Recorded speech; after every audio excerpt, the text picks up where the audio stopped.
नमस्कार सभी प्यारे बच्चों को। आज हम एक बार फिर से उपस्थित हैं आप लोगों के सामने सामाजिक ज्ञान के कुछ और महत्वपूर्ण प्रश्नों के साथ। चलिए शुरू करते हैं आज का सिलसिला। पहला प्रश्न, टेलीस्कोप का आविष्कार किसने किया? आपके ऑप्शन हैं गैलीलियो, न्यूटन, जेम्स वाट और स्टीफेंस। ठीक, तो याद रखना टेलीस्कोप की शुरुआत जो हुई यूरोप के एक देश नीदरलैंड से हुई थी। ठीक, यूरोप के एक देश नीदरलैंड सन 1609 में यहाँ के एक व्यक्ति गैलीलियो ने टेलीस्कोप की खोज की थी। ठीक, तो आपका आंसर क्या हो जाएगा? टेलीस्कोप की खोज किसने की? गैलीलियो ने। ठीक, गैलीलियो कहाँ का निवासी था? नीदरलैंड का। कब की? 1609 ईस्वी में। ठीक, ये इसका राइट आंसर हो जाएगा। उसे टेलीस्कोप को हम लोग दूरबीन के नाम से भी जानते हैं। ठीक, इसके बाद आ जाइए भाई क्वेश्चन नंबर 2 पर चलते हैं। कह रहा है देशी रियासतों के एकीकरण में किसने महत्वपूर्ण भूमिका निभाई? ठीक, तो जब आज़ादी के समय भारत आज़ाद हो गया तो भारत का जो था हिस्सा था वो कई रियासतों में बटा हुआ था। ठीक, तो ये जिम्मेदारी उस समय के गृह मंत्री सरदार वल्लभ भाई पटेल को दी गई। सरदार वल्लभ भाई पटेल ने सारी रियासतों को एक करने का जिम्मा उठाया। ठीक, तो प्रश्न अगर आपसे कहे कि सरदार वल्लभ भाई पटेल तो देशी रियासतों को संगठित करने का जिम्मा किसने उठाया? सरदार वल्लभ भाई पटेल ने। तो भारत में सारी रियासतों को, हैदराबाद की रियासत, कश्मीर की रियासत, ये दो ज़्यादा मानी हुई रियासतें थी। सारी रियासतें एक हो चुकी थी परंतु ये दोनों रियासतें भारत में मिलने के लिए तैयार नहीं थी। ठीक, और इनको कूटनीति तरीके से सरदार वल्लभ भाई पटेल ने भारत में मिलाकर भारत को अखंड बना दिया। चलते हैं अगले क्वेश्चन की तरफ। क्वेश्चन नंबर 3 कह रहा है सुरक्षा परिषद के स्थायी सदस्य देशों की संख्या कितनी है? तो दो प्रश्न यहाँ से बन सकते हैं। पहला प्रश्न बनता है कि कुल सदस्य तो कुल सदस्य आपसे पूछे तो आप बताएंगे 15। कुल सदस्य कितने हैं? 15। और पूछे कुल स्थायी सदस्य तो स्थायी सदस्यों की संख्या कितनी है? 5। अगर प्रश्न कहे आपसे कि कौन कौन से स्थायी सदस्य हैं तो पहला है चीन। ठीक, दूसरा स्थायी सदस्य रूस, तीसरा स्थायी सदस्य फ्रांस। ठीक, चौथा स्थायी सदस्य है आपका अमेरिका और पांचवा स्थायी सदस्य है ब्रिटेन। ठीक, तो ये संयुक्त राष्ट्र संघ के स्थायी सदस्य हैं। और एक खास बात, इन्हीं 5 देशों के पास वीटो पावर है। ठीक, वीटो पावर क्या होता है? तो वीटो पावर का मतलब है कि इन 5 देशों के पास एक ऐसी शक्ति है कि ये संयुक्त राष्ट्र संघ के किसी भी फैसले को वीटो लगाकर रोक सकते हैं। ठीक, तो अगर आपसे प्रश्न पूछा जाए कि संयुक्त राष्ट्र संघ के स्थायी सदस्यों की संख्या कितनी है तो आप आंसर इसका क्या देंगे? 5। ठीक, कुल सदस्यों की संख्या कितनी है? तो कुल सदस्यों की संख्या 15 है। ठीक, चलते हैं क्वेश्चन नंबर नेक्स्ट चौथे। कह रहा विश्व मानवाधिकार दिवस कब मनाया जाता है? बिल्कुल सिंपल, एक बार बोर्ड परीक्षा में पूछा जा चुका है। ठीक, तो विश्व मानवाधिकार दिवस आपसे पूछा जाए तो आप बताएंगे 10 दिसंबर। 10 दिसंबर को विश्व मानवाधिकार दिवस मनाया जाता है। चलते हैं अगले क्वेश्चन की तरफ। अगला क्वेश्चन क्या कह रहा है? कह रहा है निम्नलिखित में से कौन सा बैंक भारत का केंद्रीय बैंक है? तो भारत का केंद्रीय बैंक आप सभी को पता है reserve bank of India. Reserve bank of India Bharat का केंद्रीय बैंक है। अब इससे बनने वाले अन्य प्रश्नों के बारे में भी जान लेते हैं। प्रश्न बन सकता है कि इसका मुख्यालय कहाँ है? तो इसका मुख्यालय महाराष्ट्र के मुंबई में है। ठीक, दूसरा प्रश्न बन सकता है रिजर्व बैंक ऑफ इंडिया की स्थापना हुई कब थी? तो सन 1935 में रिजर्व बैंक ऑफ इंडिया की स्थापना हुई थी, यानी इसका मुख्यालय मुंबई में है। ठीक, और स्थापना कब हुई थी? तो सन 1935 में। ठीक, चलते हैं अगले क्वेश्चन की तरफ। अगला क्वेश्चन क्या कह रहा है हमसे?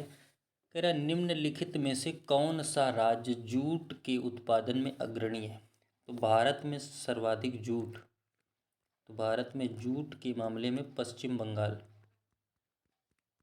सबसे ज़्यादा जूट उत्पादित करता है। ठीक, और उसके बाद अगर कहीं प्रश्न पूछ दिया जाए कि विश्व में कौन सा सबसे ज़्यादा जूट उत्पादन करने वाला देश है, तो आप इसी का पड़ोसी या इसी से टूट कर बनने वाले बांग्लादेश को सही ठहरा देंगे। ठीक, तो विश्व का सबसे ज़्यादा जूट उत्पादन वाला देश बांग्लादेश है, जो कि पश्चिम बंगाल से जुड़ा हुआ है। और भारत का सबसे ज़्यादा जूट उत्पादन करने वाला राज्य पश्चिम बंगाल।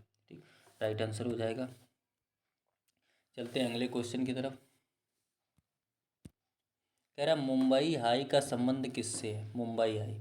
ठीक, तो मुंबई हाई एक तेल शोधक कारखाना है। ठीक, यानी खनिज तेल और पेट्रोलियम को शोधित किया जाता है मुंबई हाई में। ठीक, मुंबई हाई की स्थापना कब हुई थी? तो याद रखना 1965 में मुंबई हाई की स्थापना हुई थी। ठीक, तो मुंबई हाई एक तेल शोधक खनिज तेल शोधक कारखाना है, इसकी स्थापना 1965 में हुई थी।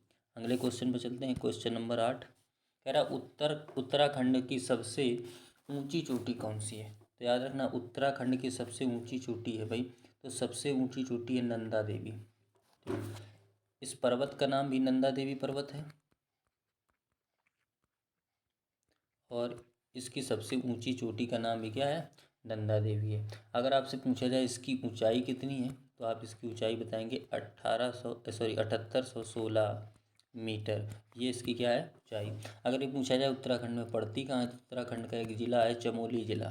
ठीक, उत्तराखंड के चमोली ज़िले के पास नंदा देवी पर्वत पर उस चोटी का नाम भी क्या है? नंदा देवी, जिसकी ऊंचाई कितनी है?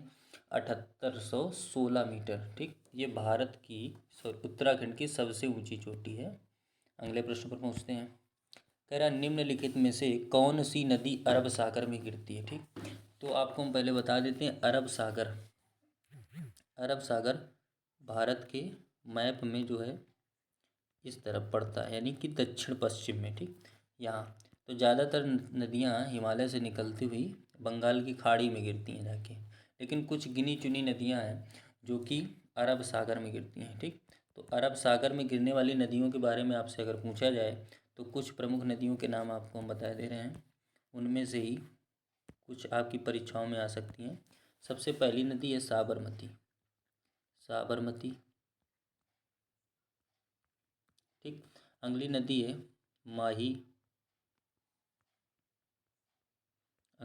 माही। उसके बाद नर्मदा।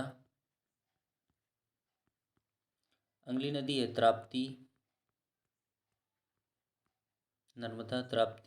ठीक, अगली नदी है मांडवी।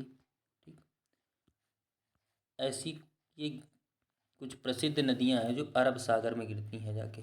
बाकी नदियां जैसे गंगा हो गई आपकी, ठीक, यमुना हो गई आपकी, गंगा यमुना तो मिल ही जाती हैं आपस में। ठीक, कावेरी हो गई, कृष्णा हो गई, गोदावरी हो गई, ये सारी नदियाँ बंगाल की खाड़ी में गिरती हैं जाके।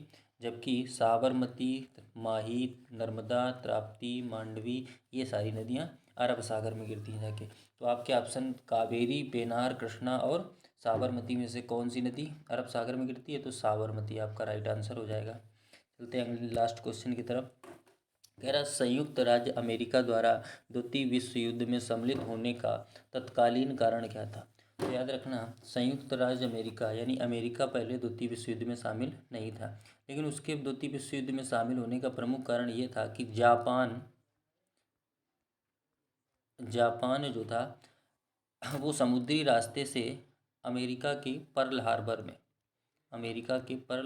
में उसने समुद्री रास्ते से जाकर वहाँ पर उनकी पनडुब्बियों और युद्धपोतों को उन पर हमला कर दिया था। ठीक, किसने? जापान ने अमेरिका के पर्ल हार्बर में जाकर अमेरिका की खड़ी समुद्री जलपोतों और पनडुब्बियों पर हमला कर दिया, जिससे अमेरिका क्रोधित हो गया और उसने बदला लेने के लिए जापान पर हमला कर दिया। और युद्ध इतना विध्वंसक हुआ कि लास्ट में परमाणु हमला तक अमेरिका ने जापान पर कर दिया, जिसके कारण कहा जाता है कि 6 अगस्त और 9 अगस्त को 2 परमाणु बम जापान पर गिराए गए अमेरिका के द्वारा। 6 अगस्त को हिरोशिमा में और 9 अगस्त को नागासाकी में। ठीक, तो आपसे प्रश्न पूछा गया है कि संयुक्त राज्य अमेरिका के द्वितीय विश्व युद्ध में शामिल होने का मुख्य कारण क्या था? तो जापान द्वारा पर्ल हार्बर पर आक्रमण। ठीक, याद रखिएगा। ठीक, उम्मीद है आपको सारे क्वेश्चन समझ में आए होंगे। ये सारे क्वेश्चन बोर्ड परीक्षा में कम से कम एक एक दो दो बार पूछे गए हैं, तो इनको तैयार कर लीजिए और अपनी तैयारी को अच्छा बनाएं। Best of luck. धन्यवाद।